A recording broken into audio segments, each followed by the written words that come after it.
All right, I'm going to go ahead and get started since nobody's here. And then if anyone shows up, I will go ahead and start over. So I'm going to start with this first problem. I wanted to identify all of the stereocenters in this molecule, okay? And so go ahead and pause the video right now if you haven't done so yet. Try this one, try to find all the stereocenters, and I'm going to go over them now. Okay.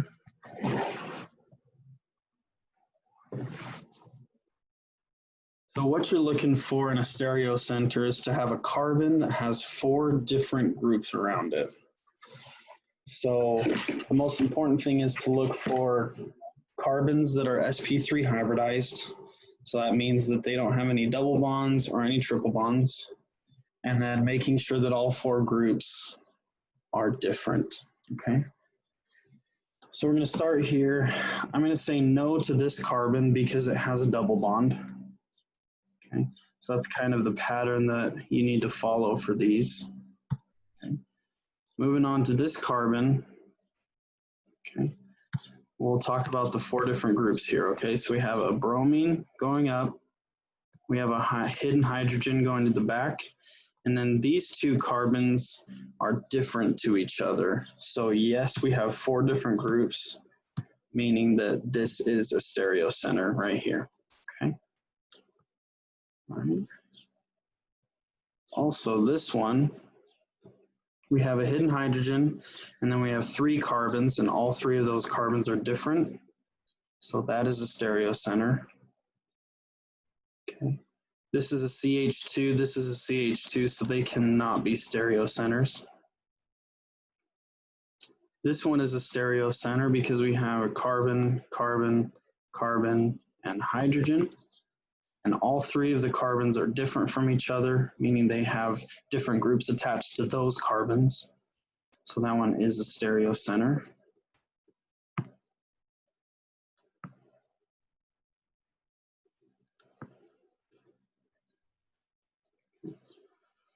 We go to this one.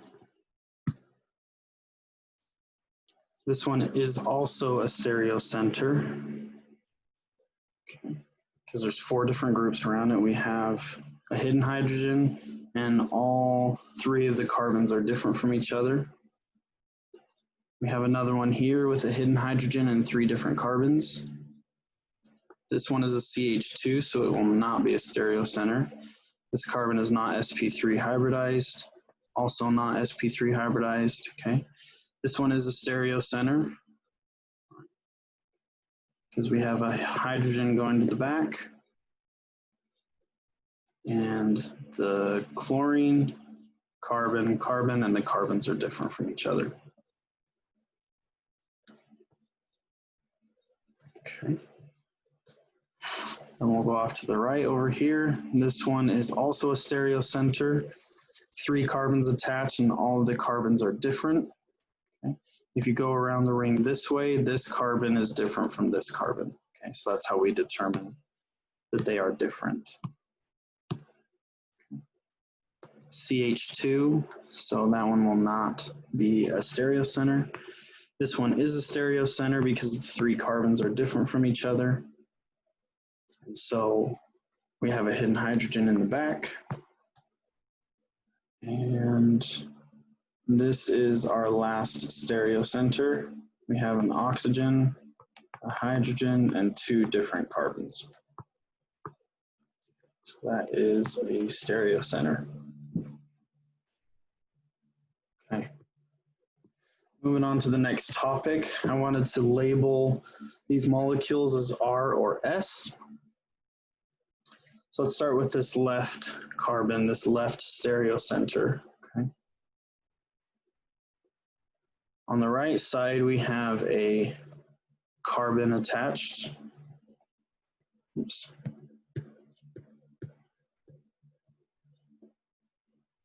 Okay. Here we have a carbon, here we have a carbon, here we have a carbon, okay? So in order to determine the difference between these, we need to write the 3-letter code for each of them, okay? Sorry. So our 3-letter code for this carbon is oxygen, carbon, carbon. Our 3-letter code for this carbon is hydrogen, hydrogen, hydrogen. 3-letter code here is carbon, hydrogen, hydrogen, because it's attached to this carbon and these 2 hydrogens. And then for this carbon, we have carbon, hydrogen, hydrogen. Okay, so now we know our number 1 group is this one, because oxygen comes first priority over any of those. Then we have HHH here and CHH, CHH. So we can determine that this one is our number 4 group. Okay, and then we need to determine the difference between this carbon and this carbon. Okay, because right now they're both looking the same. Okay, and a little trick I like to follow is if you're determining between straight carbon chains, whichever one is longer is going to be your higher priority. So this bottom one is longer than this one. This carbon chain is only 2 carbons long, whereas this bottom one is 1, 2, 3 carbons long. I hope you can all see that. Okay. So this carbon down here, because it's a longer chain, is higher priority, so it's going to be our number 2 and our number 3. Okay. So now that we have our numbers for this stereocenter, we need to determine if our 4 is facing towards the back, and if it is not, we need to swap it for the back, okay? So first of all, I'm going to draw going off out here. Okay. We need to put our 4 to the back, and we'll swap it with our 3, since our 3 was going to the back. We'll leave our 2 coming towards us and our 1 in the same plane. And we draw which way this is going, which is clockwise, which means we have pseudo R. And that means that our original is S. Okay. So that's how we do the first one.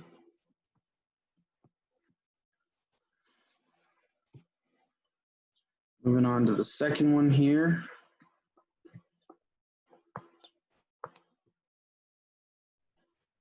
Just clearing it up so it looks clear. You can all recognize what I'm talking about. Okay, so here's our stereocenter. We have an oxygen attached, a carbon, and a CH2, CH3, or an ethyl group. Okay, and then also a carbon over here to the left. So we know that our oxygen is going to be our number 1. Okay. Now we need to compare these 3 carbons to each other. So we're going to write 3-letter codes for each. 3-letter code for this carbon is HHH. The 3-letter code here is carbon, hydrogen, hydrogen. And the 3-letter code here is carbon, carbon, carbon. Okay. So now we can safely say that this is our number 2 priority group, our number 3, and our number 4.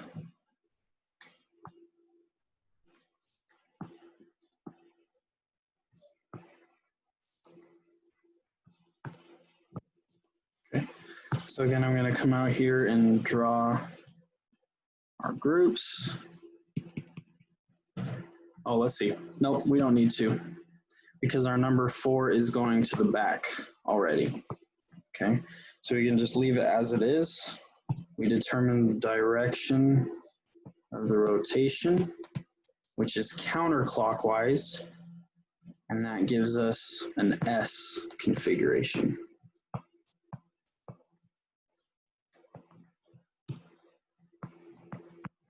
All right, so that's how we do the first one. Moving on to number 2 here.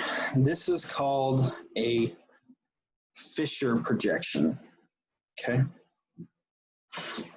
The way I like to think about these is I say the ones that are going side to side are on wedges. Okay. And to me, this looks like a bow tie. So that's a good way to remember. That's a good way to remember which way these are going. So the ones going out to the side are on wedges. The ones going up and down are on dashes. Okay. So we're going to look here at our potential stereocenter. We have an oxygen, a carbon, a hydrogen, and a second carbon. Okay. So we know our number 1 is going to be oxygen. Number 4 is going to be hydrogen. Then we need to determine the difference between this carbon and this carbon. Our 3-letter code for this carbon up here is hydrogen, hydrogen, hydrogen. Our 3-letter code for this carbon is bromine, bromine, carbon. So this one's obviously a higher priority. So this carbon is going to be number 2 and number 3. Okay. So now we need to look, is our 4 going to the back? No, it is not. So we need to bring it out here and put our 4 here, our 1 here, okay? You could have swapped 4 with 2 as well. I just chose to do it this way, would have given you the same result. Okay.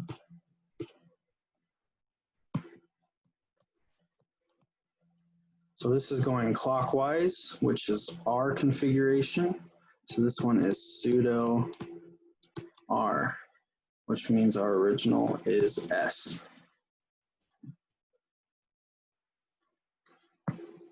So now we go down to our next potential stereocenter, which is right here.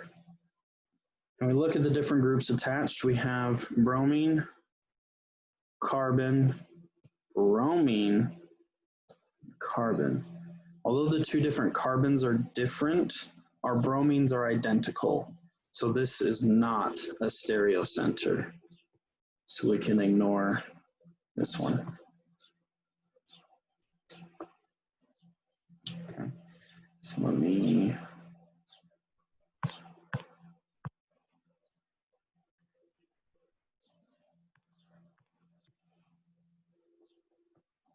and that one's not a stereocenter.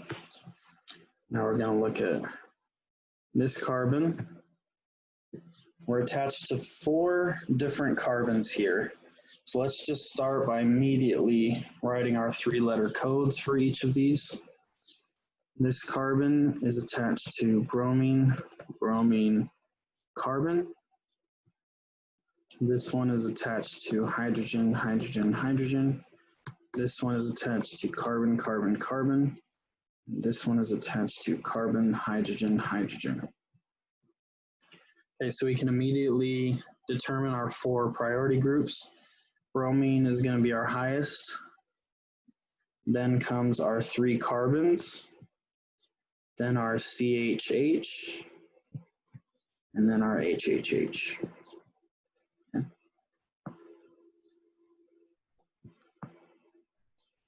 So now that we have our priority groups labeled, our 4 is not going to the back. Okay. Remember bow tie. All right. So we need to swap it with one of our other numbers. We can swap it with 2 this time. So let's put 4 down here and 2 here. 1 and 3. I'm going to go this way, which is pseudo R, which means our original was S. I didn't intend to have all of these be S configuration. I apologize for that, but I'm sure we'll get an R here at some point. Okay. So again, this is called a Newman projection. So up here we have Fisher projection, Newman projection. So what you're going to want to do if you get one of these is convert it to skeletal structure, first of all. That's going to be your most important step here. Okay, it looks like I do have somebody here with me. Welcome, welcome. I am just going through all the practice problems. Nobody was here at the start, so I just started to go through these problems. Do you have any specific questions on any that I've gone over so far? No, not really. I know the biggest one that I was having trouble with, I don't know what time I logged in, but was just identifying the stereogenic centers is what I have an issue with. Did you see that problem? Was it the second one? I think that's the second problem, I believe. Okay, let me go back to that one. This one, right? No, yeah, I did not see that one. Okay, and you were wondering about this first problem here? Yeah, I did not see that. Okay, and so you're wondering about identifying stereogenic centers? Is that what you're talking about? Yeah, that's one that I have a hard time, and I was trying the homework and everything, and I had some difficulty with that. For sure. Do you feel like if you went back and watched this recording later, you'd be able to understand that problem? Or, yeah. Okay. Okay. So let's carry on with this problem I was working on. So this is a Newman projection. Okay. And what we're going to want to do is convert it to the skeletal structure so that we can kind of see what's going on here, and then we can label R and S. Okay. So again, with Newman projections, our front carbon is represented by this little dot here in the front. And then our back carbon is this big circle. So I'm going to draw our front carbon like this, and we'll make this our back carbon. When you're converting from Newman projection to skeletal structure, it doesn't really matter which one you put front and back as far as you remain consistent. Okay, so if we were looking this direction down our carbons, okay, now we're looking kind of off to one of the sides. We know that this CH2, CH3 is going to be on a wedge. Okay. Because if we're now looking at it from this direction, okay, it would have been coming towards us, or it's coming towards us. Okay. And then our CH3 on this side will be going to the back. Okay. And then we have a hydrogen going down like that. Okay. Now we want to look at our back carbon. Which way is our hydrogen going on the back carbon?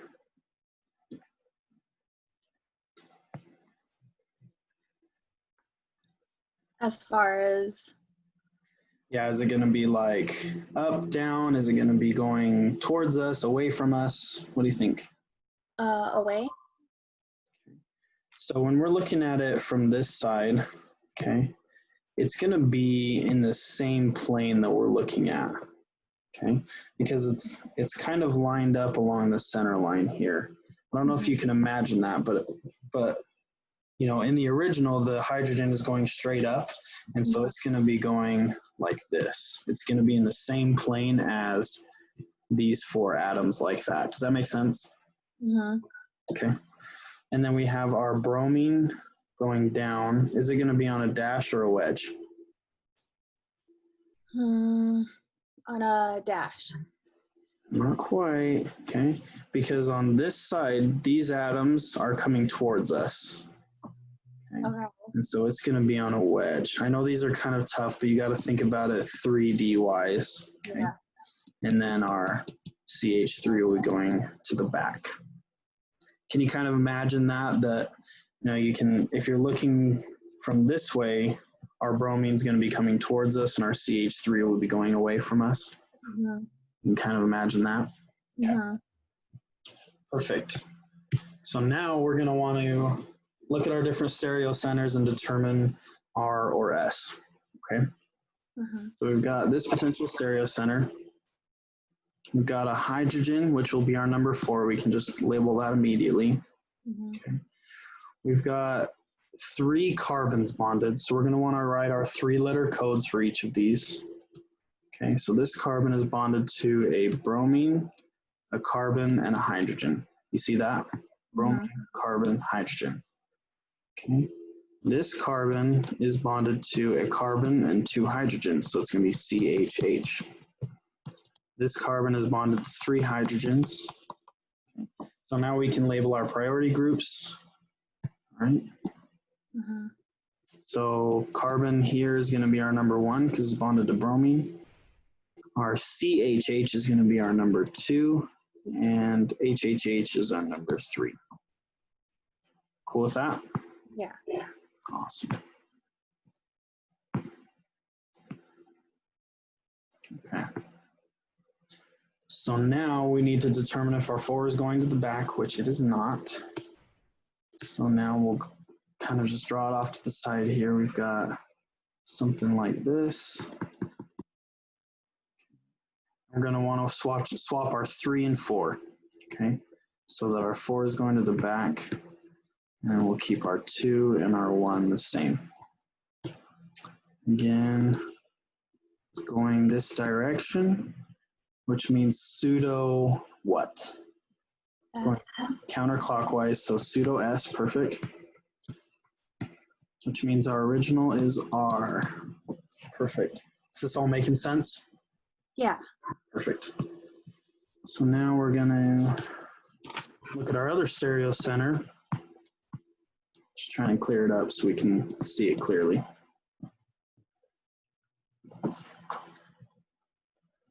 CH2. All right. So we have bonded to this carbon, we have a bromine, which is going to be our number 1. CH3, a hydrogen, which we know is our number 4, and a carbon. So we have 2 carbons, a bromine, and a hydrogen. Which one do you think is going to be a higher priority, this CH3 or this carbon? On the left or right?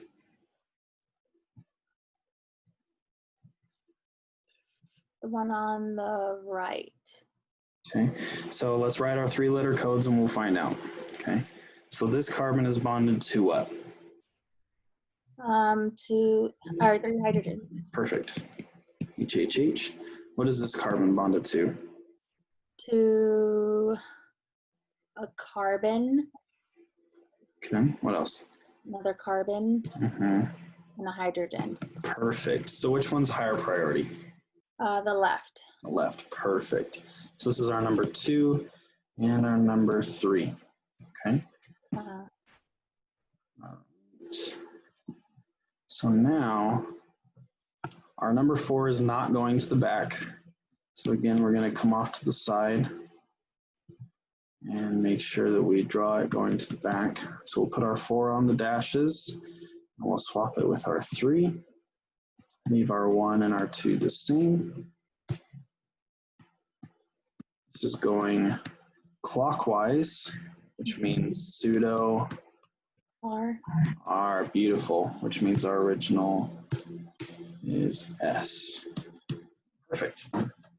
Making sense? Excellent. All right, so here's our potential stereo center. We've got a hydrogen, which is our number 4. We've got carbon, carbon, carbon. Okay. So here, let's look at these 2. So we know that these chains are longer than this carbon, so this is going to be our number 3. Okay. We can automatically say that because it's our shortest chain. Okay. How many carbons are in the right chain? 3. 3, right? How many in the left? 3.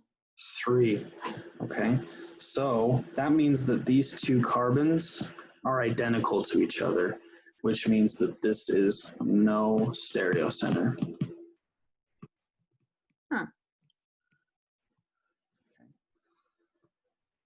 Does that make sense? Yeah. So that's an example where our 2 of our groups, 2 of our chains, our carbon chains are identical. Okay, so that means no stereo center. All right, this is a chair conformation, which is very hard to look at. So we want to draw it in a skeletal structure. So I'm going to draw 6-membered ring. Okay. And then it doesn't really matter how you label this or how you number it. Okay. I'm just going to do it like this. Okay. Just so that we can keep it consistent. So at carbon 1, we have a bromine going down, right? So let's say this is our carbon 1. Which way is our bromine going to be going? Is it on a dash or a wedge? A dash. Perfect. This is our bromine going on a dash, which is away from us. Okay. And then we can go either way. It doesn't matter, but I'm just going to number it this way. Okay. So our carbon number 4 has a methyl group going down as well. So is that going to be on a wedge or a dash? A dash. Beautiful. Okay. So now we need to determine our stereocenters, if we have any. Okay. So here's a potential stereocenter. We have a bromine, a hidden hydrogen, okay? And then we have these 2 carbons. Whoops. Okay. Do those carbons look different or identical to you? Identical.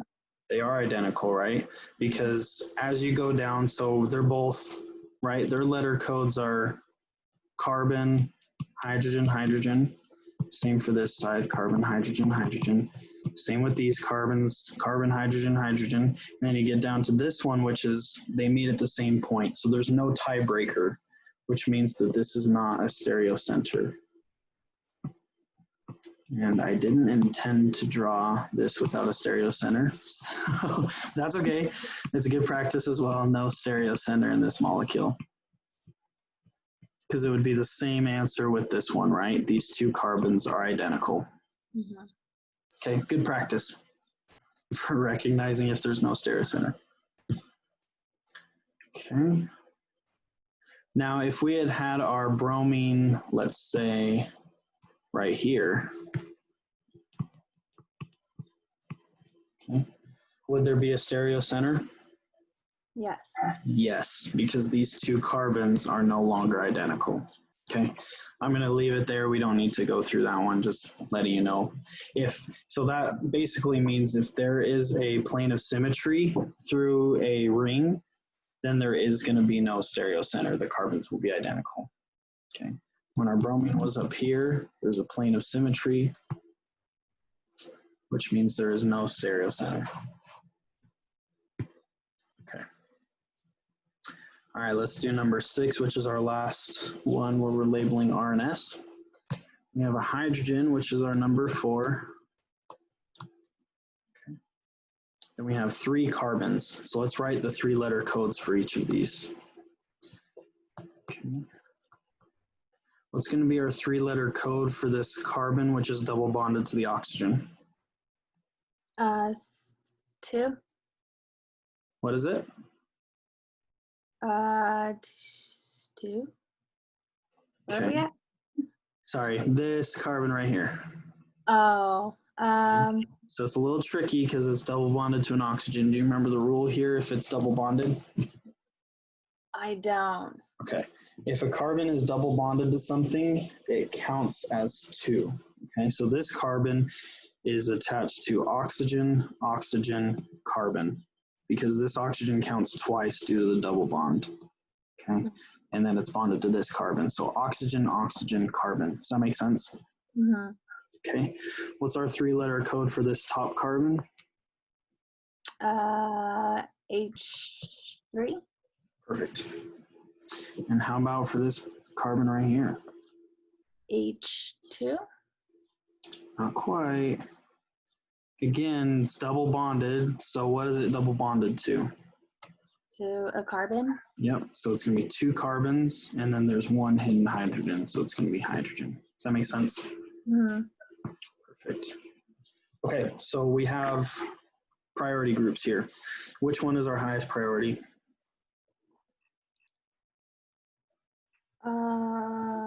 The oxygen. Perfect.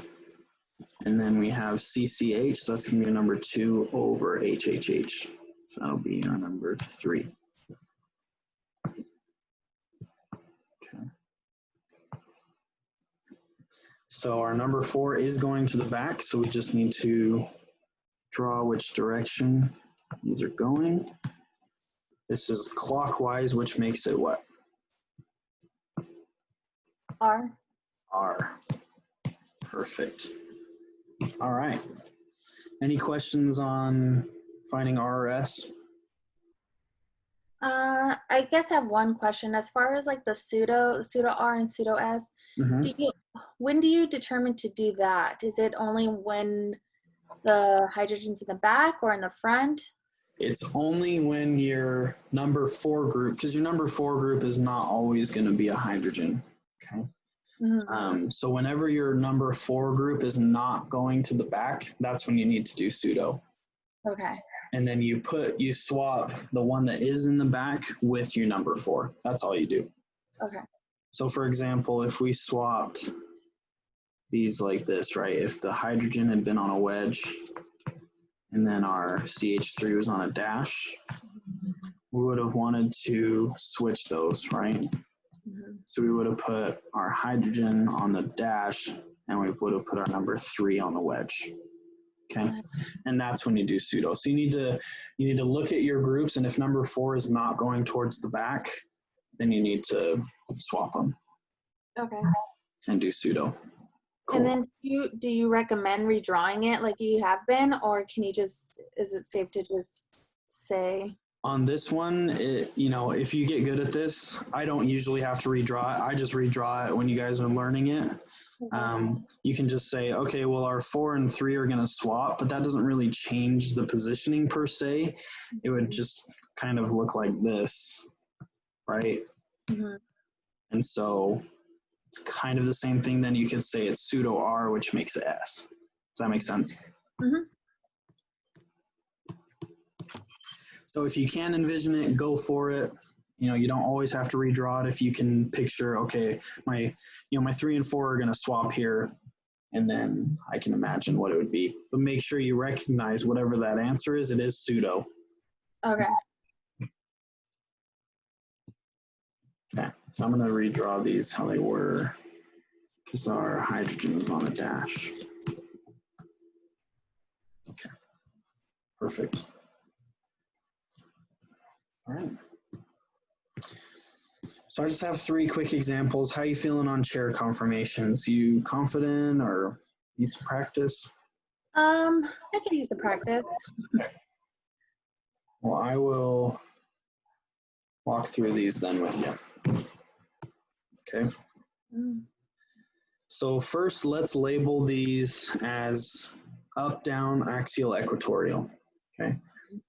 And then it'll help us recognize when we go to draw the skeletal structure and do the chair flip, whatever. Okay. Okay. So what is this group? Is it up or down? Down. Down. Perfect. And then is it axial or equatorial? Axial. Beautiful. So down, axial. How about this bromine? Down. Down. And axial. Axial. Perfect. Which one swaps when you do a chair flip? Down, up and down, or axial equatorial? Up and down. No, those stay the same. Okay, so that's important to remember. Your up and down stay the same. The direction remains the same in your chair flip. Axial equatorial will change. Oh, okay. So for this one, we have, let's just label it carbon 1, 2, 3, 4, 5, 6. Okay.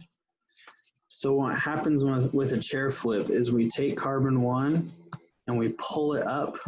We take carbon 4 and pull it down. Okay, and so it's going to look something like this. With our carbon 1 facing up now, 2, 3, 4 is now facing down, 5, 6. Do you see how I did that? So our number 1 is now facing up, and our number 4 is now facing down. So that's kind of what you want to just focus on for those. Make sure that you get which direction they're going correctly. Okay. Now at carbon 1, we had a tert-butyl group, right? That's what this is, tert-butyl. Mm. Okay, it's going down, so we need to draw it going down. Is it going to go like this direction or like that? The first. Okay, it's going to remain down, so we want to draw it going down, which will be the second one. Oh. Okay, I know it's kind of hard to look at, okay? And do you have a hard time determining up and down? Is that something? I guess not really. I didn't think I did. I guess because it switches, so it versus it being axial, it turns it into what is it? Equatorial? Equatorial, yep. So this one, right? So now we label it, it is facing down, so it stayed the same. It is still down, but now it's equatorial. Okay, and then maybe I thought I was comfortable with up and down, but maybe now I'm seeing that I'm not. I have a good way of remembering this, okay? So can you see my video? Yeah. Okay, perfect. So you can see right here at carbon 1, Mm-hmm. can you kind of see that the carbons meet facing upward? Yeah. They kind of meet like that. Uh-huh. Okay. So how I like to think about this is if the carbons meet pointing up in a chair conformation, then that means the up position is going to be straight up. Does that make sense? Mm-hmm. The down position will be a little bit less obvious. Okay. So let me give an example of down. Okay. When the carbons meet down, like at carbon 2, Mm-hmm. they meet pointing like this. So that means the down position is going to be more obvious. Uh-huh. So a down, something on carbon 2 that faces down is going to go directly down. Okay. Whereas because they meet pointing up at carbon 1, if it was going up, it would be directly up. Uh-huh. So let me rephrase it. So the carbons that meet down, the more obvious position is going to be that direction, straight down. Uh-huh. The carbons meet pointing up, the up position is going to be more obvious, directly up. Does that kind of help? Yeah. So for example, at carbon 6, okay, Uh-huh. if you have a group that is facing down, where is it going to go? At carbon 6? Yep, On this molecule. It's gonna face downwards towards the second. Yep. Perfect. It's going to go directly down, right? Whereas if we had something going up on 6, it's a little less obvious, okay? It's not going to go directly up. It's going to go off to the side, okay? Mm-hmm. And you could draw this going either way. Dr. Gard prefers drawing it going this way to the right, but either way it's correct, okay? So that's kind of how I like to remember it, is that if the carbons meet pointing down, the down direction is more obvious. If the carbons meet pointing up, then the up direction is more obvious. Okay. Hope that helps. Yeah, for sure. So now, let me think where we were at. Okay, so we drew our tert-butyl group facing down, and it's now equatorial. Okay, so now we need to look at carbon 5 with our bromine. Okay. Again, it was facing down, so we need to draw it down. How do we draw down at carbon 5? Facing down towards the third carbon-ish. Okay, yeah, no, it is going to be down, okay, but it's going to be... we're moving it to equatorial, sorry. Perfect, yep. Yeah. So it's going to be something like that, right? So again, the carbons meet pointing up, so the up direction is more obvious. The down position is going to go off to the side. Okay, I'm getting it now. Making more sense now. Perfect. Okay, so that's our bromine, which is now down axial, or equatorial, sorry. Mm-hmm. Perfect. Making more sense now, kind of how to look at it. Yes, perfect All sense. right. Yeah. Awesome. That's what we want to hear. All right, which one's going to be major, do you think? The right. Perfect. Why so? Because it's equatorial. Yep. So both of our groups are equatorial. Anytime you can have your groups equatorial versus axial, it will be more major. It will be major. And what you want to make sure is that your larger group is equatorial. Okay. So if one of them was equatorial, one of them was axial, whichever one is bigger, you want the bigger one to be equatorial. So this would be R minor. Perfect. Let's slam through these last two. So again, we'll label our carbon 1, 2, 3, 4, 5, 6. All right, so let's label our chlorine. So this is going to be up or down? Down. Down, perfect. And axial or equatorial? Equatorial. Beautiful. All right, and then we've got a bromine, which is going to be what? Down or up? Down. Down. And axial or equatorial? Axial. Axial. Perfect. Seems like you got that down pretty good. Mm. So now we want to do a chair flip, which we're going to pull our carbon 1 down and our carbon 4 up. Oops. Okay. So now our carbon 1 is facing down, carbon 4 is up. In carbon 1, we have a chlorine. Okay. How is it going to be drawn now? Equatorial. No, axial. Axial. So it's going to be like this, right? Mm-hmm. Perfect. So now it stays down, but now it's axial. Perfect. Then at carbon 6, okay, we had a bromine going down. So we're going to draw it. So we don't want it going directly up, right? Right. So we want it going off to the side a little bit. So that's going to be our bromine. So our bromine is down, equatorial. Okay, which one's our major?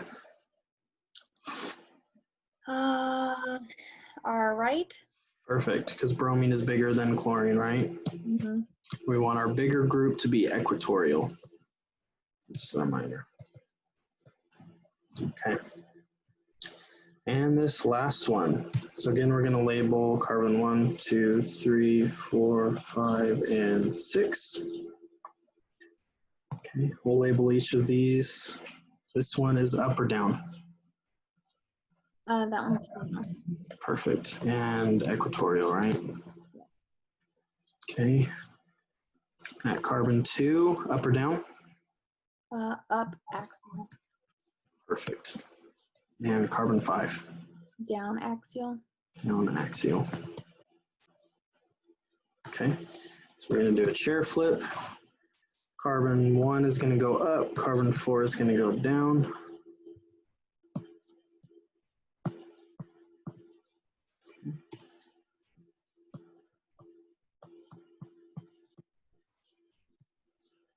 Excellent. So at carbon 2, what do we got going on? We have an equatorial up, an OH. Perfect. Yep. Like that, right? Yep. So that's going to be up and equatorial. Okay, our next one's at carbon 5. It was going down, so we want to draw it down again. Yes, equatorial. Yep. So OH, which is going to be down, equatorial. And how about at carbon 6?